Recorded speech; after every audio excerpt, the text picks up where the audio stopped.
আসসালামু আলাইকুম guys, welcome back to my channel SM লার্সি।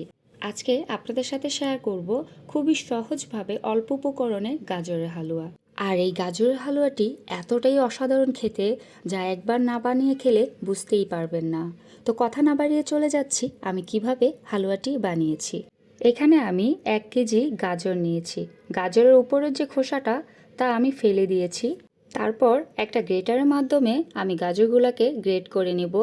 এখানে সবগুলা গাজর গ্রেট করে নিয়েছি, তবে ধৈর্যের সাথে আস্তে আস্তে গ্রেট করে নেবেন, খুবই মিহিনভাবে।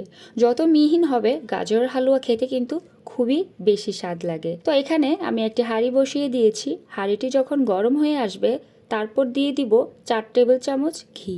ঘিটা কিন্তু হালুয়াতে ব্যবহার করতেই হবে, না হলে কিন্তু হালুয়ার যে একটা টেস্ট, শাহি টেস্টটা আপনি এখানে পাবেন না।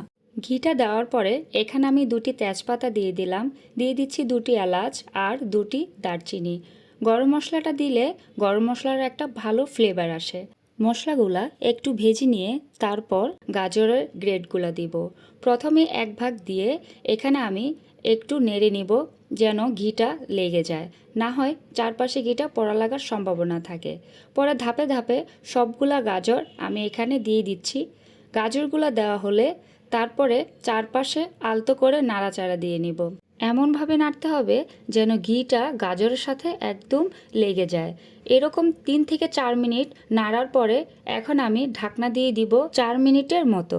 মিডিয়াম আছে 4 মিনিটের মতো ঢাকনা দিয়ে রান্না করে নিয়েছি। একটু মিডিয়াম থেকে হাই হিটে রাখার কারণে তেমন একটা পানি বের হয়নি। তো এখানে এখন আমি 4 থেকে 5 মিনিট আবারও ভাজার পরে 300 মিলি গরুর দুধ দিয়ে দিচ্ছি। আপনারা চাইলে এখানে গুঁড়া দুধটাও ব্যবহার করতে পারেন। গরুর দুধটা দিয়ে ভালো করে আবারও দুধের সাথে গাজরটাকে মিক্সড করে নিচ্ছি। তারপর চুলার আঁচটা এই মুহূর্তে মিডিয়াম থেকে একটু হাই হিটে বাড়িয়ে অনবরত হালুয়াটা নাড়তে থাকবো। দিয়ে দিচ্ছি স্বাদমতো কিছুটা লবণ। লবণটা একদমই অপশনাল, তবে লবণ কিন্তু মিষ্টি খাবারে স্বাদটা একটু বাড়িয়ে দেয়। তারপর এখানে আমি 1 কাপ চিনি নিয়েছি, চিনি দিয়ে দিচ্ছি। চিনিটা কিন্তু আপনি আপনার স্বাদ অনুযায়ী দেবেন, যে যেমনটা মিষ্টি পছন্দ করেন তেমনটা এখানে চিনি ব্যবহার করবেন। চিনি দিয়ে ভালোভাবে আবারও মিক্সড করে নিব হালুয়ার সাথে। এমনভাবে অনেকক্ষণ ধরে নাড়তেই থাকবো যতক্ষণ না পর্যন্ত পানিটা শুকিয়ে আসছে। আমি কিন্তু 6 থেকে 7 মিনিটের মতো অনবরত নেড়ে হালুয়ার যে পানিটা শুকিয়ে নিয়েছি। এখন এ পর্যায়ে এসে আমি গুঁড়া দুধ দিয়ে দিচ্ছি। এখানে আমি 1 কাপ পরিমাণ 250 মিলি গুঁড়া দুধ দিয়ে দিচ্ছি।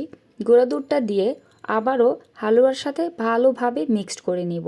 গুঁড়া দুধটা কিন্তু অবশ্যই ব্যবহার করতে হবে, আর এই গুঁড়া দুধের পরিমাণটা কিন্তু একটু বাড়িয়ে দিতে হবে। যত বাড়িয়ে দিতে পারবেন ততই কিন্তু স্বাদটা অনেক গুণে বেড়ে যাবে।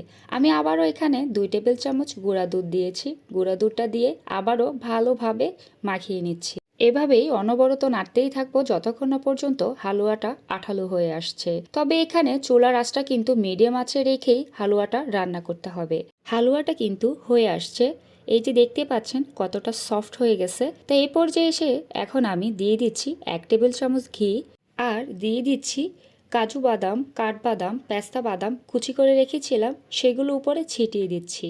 হাতের কাছে যদি 3টা বাদাম নাই থাকে, যে কোনো একটা অথবা 2টা বাদাম এখানে দিয়ে দিতে পারে। তারপর এভাবে নাড়াচাড়া দিয়ে আমি ঢাকনা দিয়ে দিব 4 থেকে 5 মিনিটের মতো।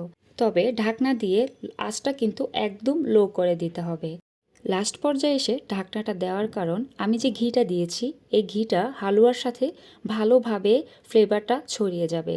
আমার কিন্তু গাজর হালুয়াটা তৈরি হয়ে গেছে। ফাইনালি দেখতে পাচ্ছেন কত সুন্দর কালার আসছে।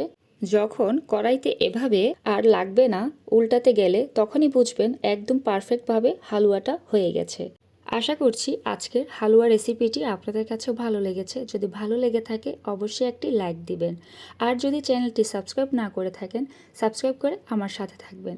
আজকে এই পর্যন্তই, সবাই ভালো থাকবেন। আল্লাহ হাফেজ।